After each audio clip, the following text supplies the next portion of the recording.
Assalamualaikum. Waalaikumsalam warahmatullahi wabarakatuh.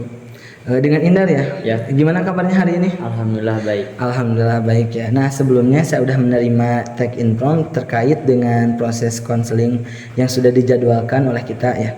Nah sebelumnya saya ucapkan terima kasih kepada Indar karena telah berkenan hadir dalam sesi konseling ini. Nah sebelumnya silakan masuk terlebih dahulu. Nah Indar di sini ada 3 kursi. Nah silahkan Indar pilih salah satu kursi.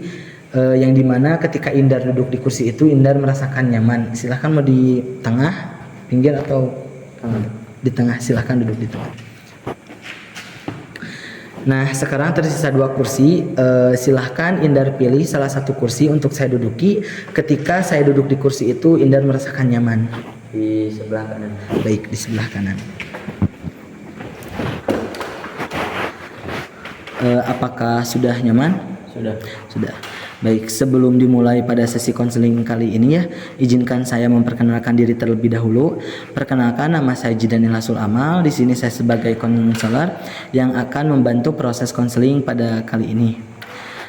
Nah, sebelumnya saya ingin bertanya terlebih dahulu ya mengenai informasi yang Indar dapat melalui platform apa? Lewat status. Nah, aktivitas atau keseharian Indar sehari-hari itu selain bersekolah yang telah Indar cantumkan di tag inform itu apa? Selain bersekolah, saya juga mengikuti eskul futsal. Nah, sebelumnya Indar pernah melaksanakan sesi konseling tidak? Belum pernah. Nah, dikarenakan ini sesi konseling pertama ya buat Indar, apakah ada yang mau ditanyakan terlebih dahulu? Ada. Apa itu konseling? Apa itu konseling? Proses konseling adalah memberi bantuan atau bimbingan kepada seseorang yang mengalami kecemasan atau kebingungan atau permasalahan gitu ya, yang dilakukan melalui diskusi tatap muka seperti yang kita lakukan sekarang gitu. Nah, tujuannya itu untuk memberikan seseorang yang mengalami kecemasan itu gitu. Terus selanjutnya kenapa Indar membutuhkan proses sesi konseling ini? Karena saya merasa dijauhi oleh teman-teman saya dan saya merasa sendiri. Jadi Indar merasa sendiri gitu ya. Nah, baik.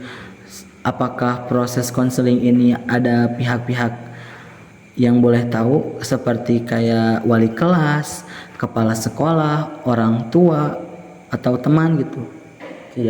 Tidak boleh. Baik, jadi proses konseling ini hanya saya sebagai konselor yang boleh mengetahuinya gitu. Ya. Nah, sebelum mulai sesi konseling ini, izinkan saya merekam ya ketika proses konseling ini berlanjut gitu. Nah, baik, untuk sebelumnya ya ada asas-asas yang harus kita patuhi selama kita proses konseling ini berjalan gitu. Nah, ada 3 asas. Yang pertama itu asas kerahasiaan, yang kedua itu ada asas keterbukaan, yang ketiga ada asas kesukarelaan. Nah, yang pertama itu asas kerahasiaan, yang dimana asas kerahasiaan ini seorang konselor atau saya sendiri harus menjaga rahasia yang telah Indar sampaikan kepada saya ketika proses konseling tersebut gitu. Yang kedua itu ada asas keterbukaan. Nah, yang dimana Indar atau konseli harus bersikap terbuka gitu kepada seorang konselor dan memberikan informasi tentang diri sendiri atau tentang permasalahan yang dialami gitu. Nah, yang ketiga itu ada asas kesukarelaan. Nah, yang dimana asas kesukarelaan ini Indar menerima saya sebagai konselor itu. Terus konseling ini juga ada 4 sesi ya, dilakukan dalam 1 bulan. Nah, dilakukannya itu 1 minggu 1 kali. Yang durasinya itu dari 45 menit sampai 60 menit gitu. Apakah ada yang ditanyakan? Tidak ada.